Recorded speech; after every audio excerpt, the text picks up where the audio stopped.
Nate Ryan, USA Today. Jeff, when Brian France kind of floated this idea last week about having more Game 7 moments, it seems to imply that that there is a need for more, something to kind of juice the interest level in the sport. That attendance is still lagging a little bit, ratings are still lagging.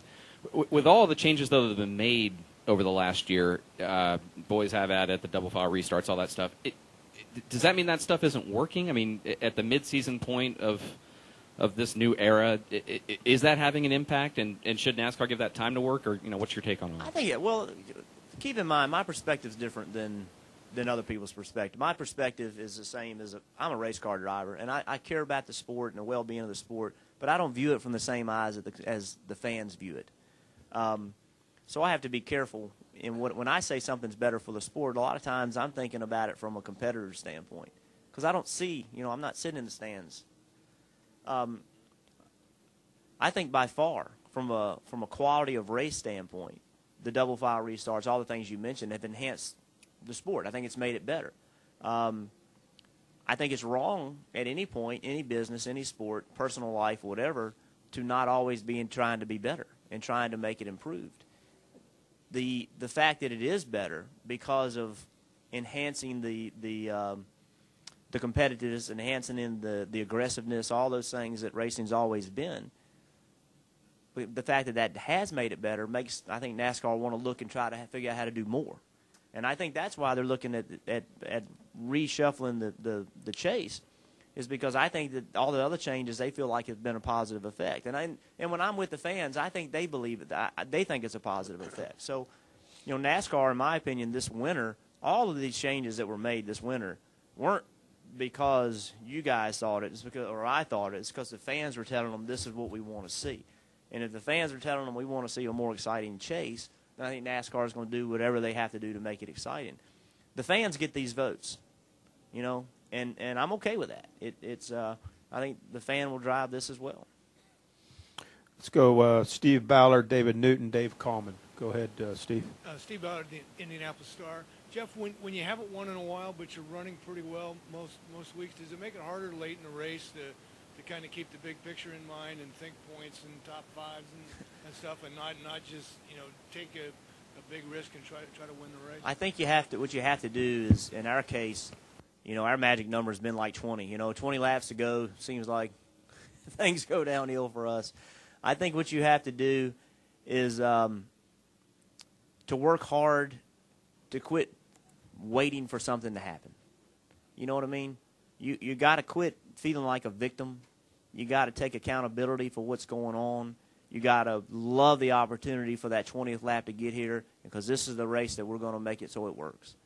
And, that's just, it is what it is. And addressing it, paying attention to it is really all it's about. And I've said this before, it's been disappointing. Last week was disappointing. I thought, after Kyle went out, and I thought we were as good as Kyle, but after Kyle went out, I thought that we were the best car, and we didn't win. And at New Hampshire, we were the best car. We didn't win.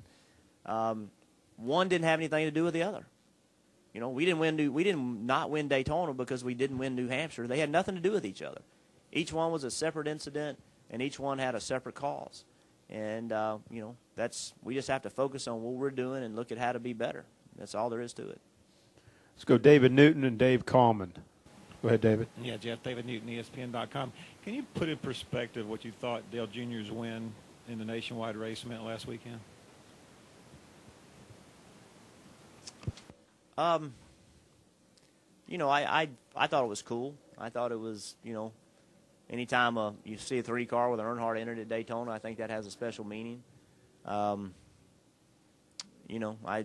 a lot of fans, it meant a great deal to see a 3-car win at Daytona with an Earnhardt driving it. That, to me, was it.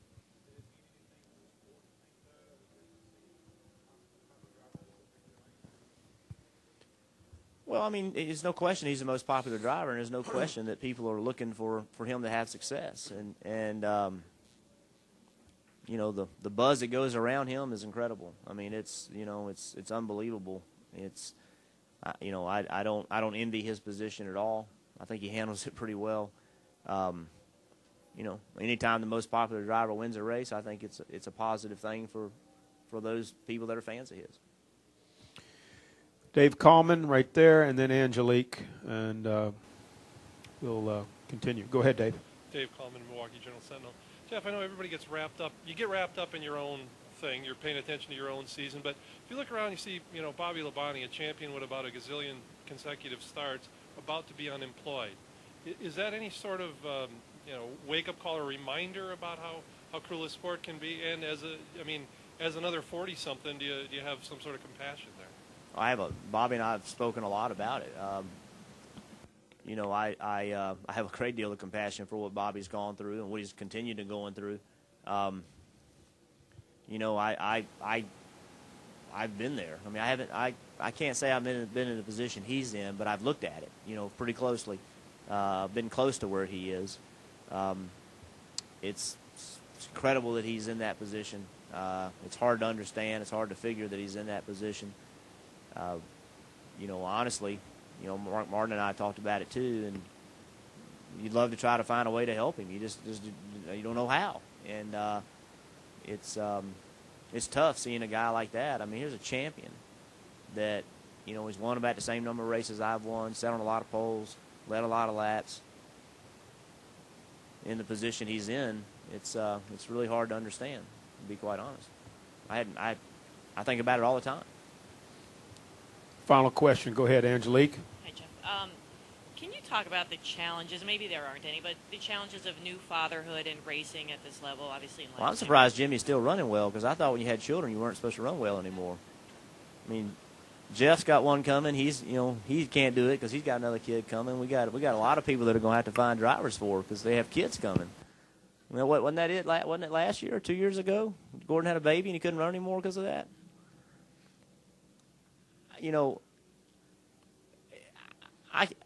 I can only tell you what being a father to me means, and I wouldn't dare speak for someone else. I told you guys a couple years ago y'all were insane when you said that Jeff Gordon wasn't running well because he had a baby. It's ridiculous. It's a life-changing experience. There's no question about that. It's we overuse the word awesome, but that is an awesome thing. I will tell you from my perspective that I see in my children's eyes when I do well what that means to them, and that means more to me than than anything else. And I see the disappointment in their eyes when I don't do well. And that's and by the way, I see them emulate me. They watch me and pay attention to what I do, and the way I respond to things through adversity. They're always in the back of my head. The way I conduct myself. It's an incredible experience. After New Hampshire, we got on the golf cart leaving there, and kids and my wife and I obviously we're all disappointed. I get on the golf cart and I said, well guys, it happened again, but it's going to be okay. We made a mistake, but we've done a lot of great things. And my son looked at me and said, "You got a great attitude." What the hell's better than that? It made me want to go win the next race. And so, to me, being a father has been an extremely inspiring thing, especially as he's gotten older. And it damn sure hadn't done anything to slow me down. If anything, it's only sped me up. Jeff, thank you so much.